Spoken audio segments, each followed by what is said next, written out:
Look at you. You're so cute. You're gonna be so bad. He is bad. He ain't gonna have no more company once he gets full done, right? But he lit, so like, Prosper don't bark at people, the other one bark. So he followed him. The Prosper, she got to find. You're socializing early. Oh, look at the little kitty. Good boy. Yes. Good boy. Good girl. Oh. That's your brother, little dirty bug. See, he's taller than her. Yeah, he is. She's just wider. She just caught her. Because he's gonna be a big dog. That's why he's so tall. After Nitro tried him, he's like, I don't know who to trust. Oh, look how you said.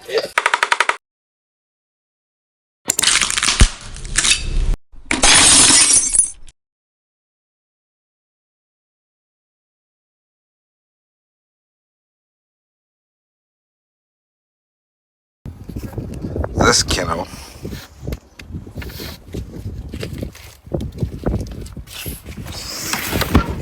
this one dog kennel, $600. Believe that. $600. Now think about it. I haven't sold no puppies, but regardless if you sell puppies or not, you still gotta build. You still gotta buy for your dogs, right? Well, like I say, keep building for your dogs, because when you do sell them, then you get that money back. You make them pay for all the money you spent into the dogs. You get the money back. That's when you get the money back. Until then, you keep spending. So anybody who's thinking about breeding and all this stuff, you have to start thinking about the money you got to put in from the top. It ain't gonna be cheap.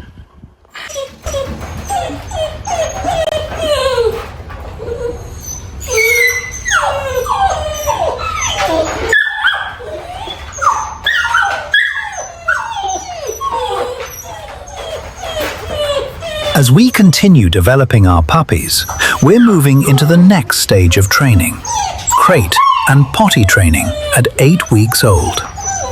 Yes, puppies are going to cry, bark, and yelp at first. That's normal. But this is where you, as the owner, have to stay confident, stay consistent, and not give in too quickly. In this video, we show our technique for how we start with crate training first, building structure, confidence, and routine before moving deeper into potty training. This is where good habits begin.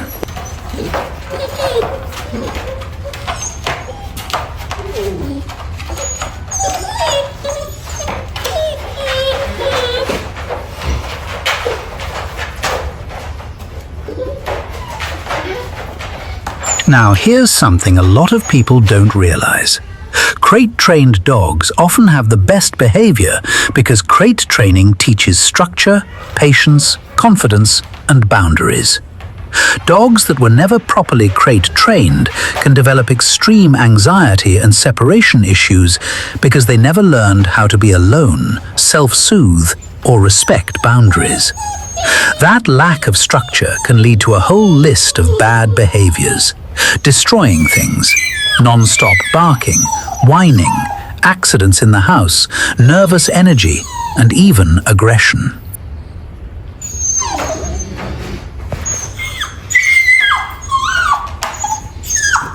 We challenged you to find another presser breeder selling puppies already crate-trained and potty-trained at just 8 weeks old. Buy the breeder, not after the puppy leaves to the owner. But we already knew you wouldn't. What you will find is overpriced presser puppies with zero socialization, zero environmental exposure, zero training imprinting, and the biggest flex they got is, he gon' be a big boy. Size over behavior, ego over development. Meanwhile, our puppies are being raised around children, other dogs, new environments, leash introduction, crate conditioning, potty routines, confidence building, and real-world structure before they ever leave our yard. Anybody can breed size. Very few breeders develop minds. A giant dog with no boundaries becomes a giant problem. A properly developed presser becomes a stable guardian, family companion, and clear-headed protector. Like we always say, buy right or buy twice.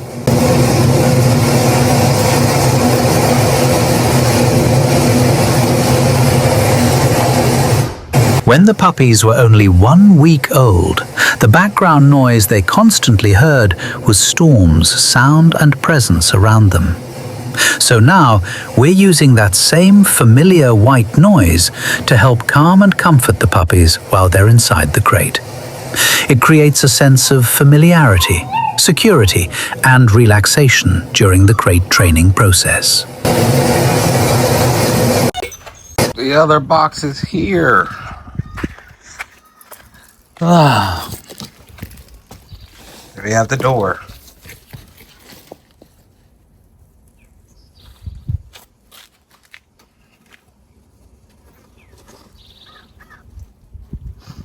Right here, he begins transforming a simple section of his backyard into a professional outdoor kennel setup built specifically for his Great Danes. The plan starts with clearing and leveling the entire area along the fence line to create a solid foundation for the slab and kennel system. The concrete slab will sit roughly 10 feet by 10 feet and raised about 2 inches above ground level to help with drainage and prevent water buildup during heavy rain. Before any concrete is poured, all grass, roots, and soft dirt will be removed. The ground will then be compacted and layered with gravel to improve drainage and long-term stability. Once the area is prepared, wooden forms will be installed around the perimeter to hold the concrete in place and keep the slab perfectly square and level. After the pour, the surface will be smoothed into a clean finish that's easy to sanitize, while still giving the dogs enough grip to move safely. After curing, the kennel panels will be mounted directly onto the slab and securely anchored down.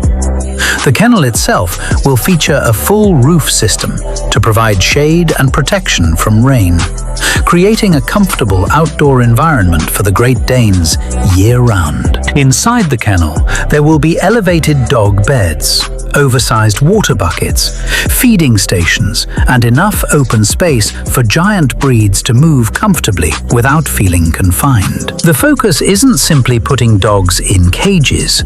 It's about building a clean, durable, and functional environment designed around the needs of large working dogs. Instead of using wood flooring that can rot and trap moisture over time, he chose concrete for durability, easier sanitation, and long-term reliability. This is only the beginning phase of a much larger kennel project, with plans to eventually expand into multiple connected kennel runs throughout the yard. For now, this first build will become the dedicated outdoor space for the Great Danes, giving them room to exercise, relax, and stay protected during the daytime, while still maintaining a structured routine indoors at night. All right, this is where I plan to set everything up.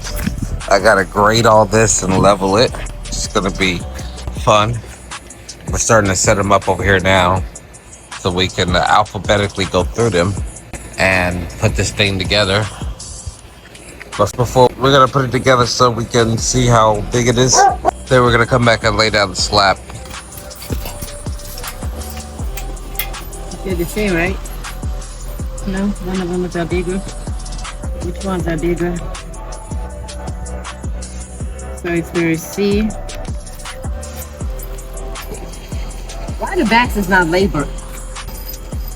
It's a mystery. Right, that part. I see you got a little helper. All right, so my wife put it together while I was asleep, and real sturdy. So now I gotta map out where I'm gonna put this slab right here. Just gonna have to grade it and pull it out.